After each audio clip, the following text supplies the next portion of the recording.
Kadambari silks లో కళ్యాణ గమనీయం cell మార్చి 6 నుండి 19 వరకు ప్రతి 15,000 బ్రైడల్ సారీస్ కొనుగోలుపై ఒక గోల్డ్ కాయిన్.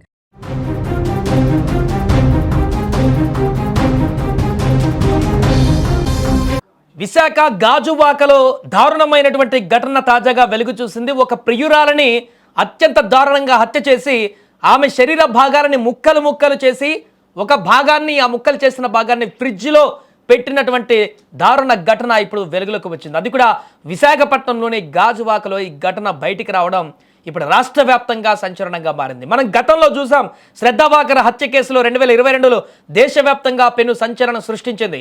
ఆమె ప్రియుడు అఫ్తాబ్ పూనావాలా ఢిల్లీలోని శ్రద్ధాను గొంతు నులిమి చంపి మృతదేహాన్ని 35 ముక్కలుగా నరికి వివిధ ప్రాంతాలలో పారేసినటువంటి ఘటన అప్పట్లో పెను సంచలనం లేపింది.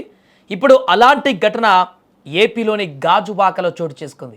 డబ్బుల కోసం ప్రియురాలు వేధిస్తుందని ఆమెను చంపి 2 ముక్కలుగా నరికి ఆ ఒక భాగాన్ని ఫ్రిడ్జ్లో మరో భాగాన్ని మూటగట్టిన దారుణమైనటువంటి ఘటన విశాఖ గాజువాకలో జరిగింది. దీంతో ఒక్కసారిగా ఆ ప్రాంతం అంతా కూడా ఉలిక్కిపడింది. విశాఖపట్నం గాజువాక పరిధిలోని శ్రీనగర్ అక్కడ నివాసం ఉంటున్నటువంటి రవీంద్ర భారత నావికా దళంలో ఉద్యోగి.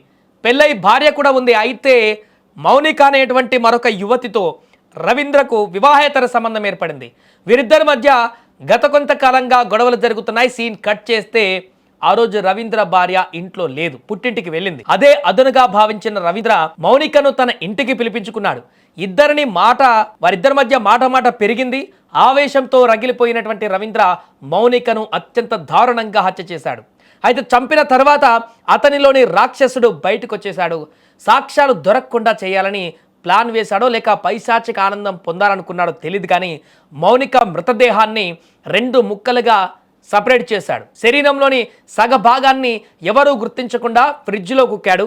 మిగిలిన సగభాగాన్ని ఒక గోనె సంచిలో కట్టి పక్కన పడేశాడు. భార్య లేని సమయంలో తన ఇంటినే ఒక స్లాటర్ హౌస్లా మార్చేశాడు ఈ వ్యక్తి. చివరకు నేరం బయటపడుతుందన్న భయంతో పోలీస్ స్టేషన్లకు వెళ్ళి లొంగిపోయాడు.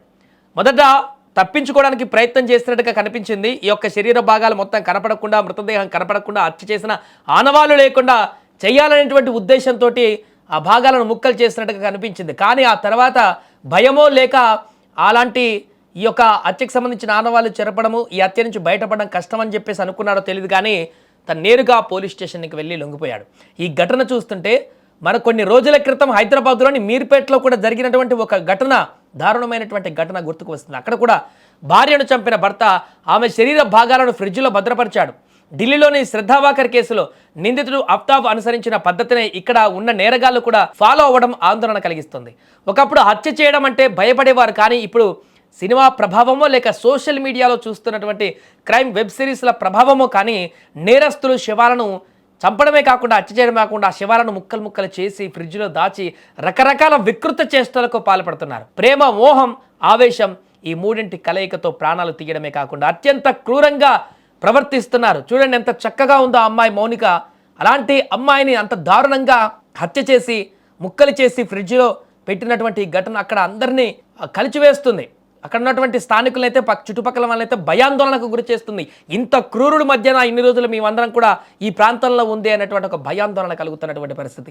సాధారణంగా హత్య చేయడమే అత్యంత భయానకమైనటువంటి విషయంగా పరిగణిస్తుంటాం మనలాంటి వాళ్ళు. ఎక్కడైనా హత్య జరిగితేనే భయపడిపోతుంటాం.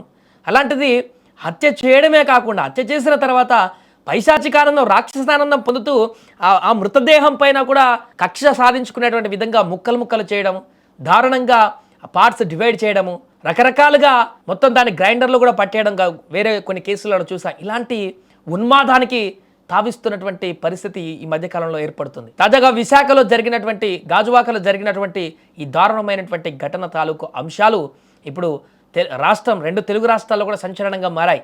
ఇక దర్యాప్తు కొనసాగిస్తున్నారు కాబట్టి కేసులో ఇంకా లోతైనటువంటి వివరాలు బయటకు వచ్చేటువంటి అవకాశం ఉంది.